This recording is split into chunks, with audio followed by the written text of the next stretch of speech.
तो हाय nine class, क्या हाल चाल है दोस्तों। तो आज हम लोग प्रश्नावली 7.1 से प्रश्न नंबर 4 को इस वीडियो में कंप्लीट करेंगे।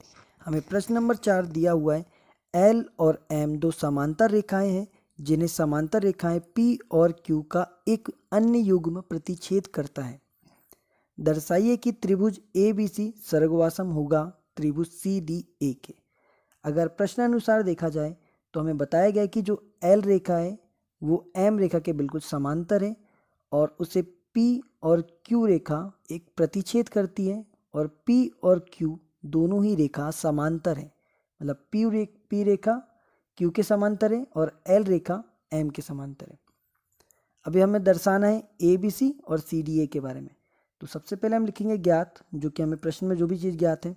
हमें ज्ञात क्या है कि एल जो है वो समांतर है एम के और पी और क्यू इन्हें काटती है।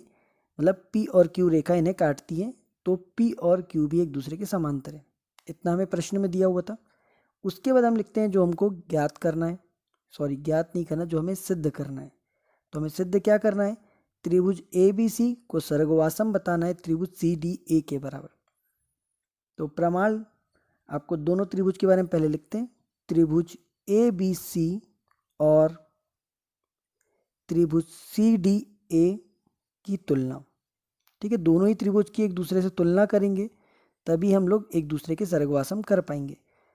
तो यहाँ पर आप देखेंगे त्रिभुज ए बी सी लिखा हुआ है, ए बी और सी एक त्रिभुज ये, दूसरा त्रिभुज सी डी ए। अब दो त्रिभुज आपको दिए हुए हैं और दोनों ही त्रिभुज में ए और सी जो रेखा है वो उभयनिष्ठ है। मतलब दोनों ही त्रिभुज में ये रेखा आ रही है। तो आप लिख दीजिए सबसे पहले ए सी बराबर ए सी, ये आपकी उभयनिष्ठ रेखा हो गई।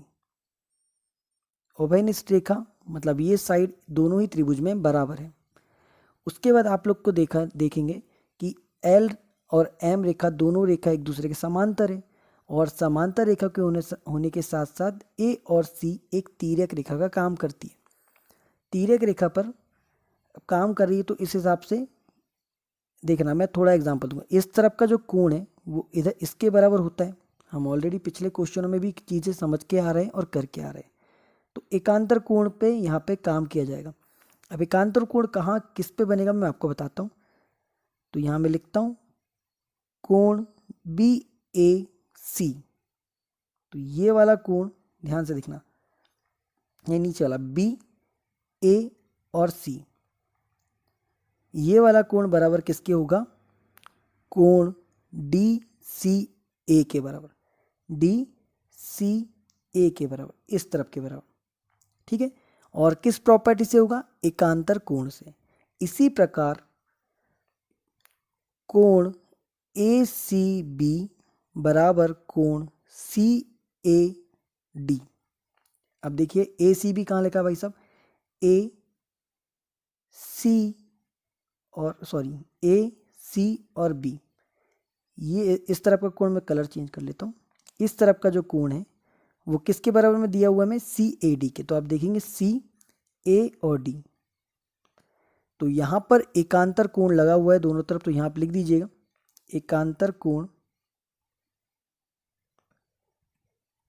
कोण के युग्म के कारण ये दोनों एक दूसरे के बराबर होंगे। तो आप लोगों ने क्या क्या, तीन चीज आपने निकाल लिए। पहले तो आपने साइड निकाले, फिर दूसरा एंगल बराबर करें और तीसरा एंगल बराबर करें। इस हिसाब से आप तीन प्रॉपर्टी बता चुके हैं, तो बस काम हो गया है आपका खत्म। तो आप लिखिएगा त्रिभुज ए बी सी सर्गवासम होगा त्रिभुज सी डी ए के किस प्रॉपर्टी से मेरे भाई, तो एंगल साइड। ये आप लोग लिख देना, साइड एंगल जो भी आप लिखना चाहो, आगे पीछे बात तो एक ही है। ठीक है, तो मैं यहाँ लिख देता हूँ एंगल साइड से ए बी सी त्रिभुज सर्गवासम होगा सी डी ए के। चलिए मिलते हैं हम आप लोगों से अगले सवाल में।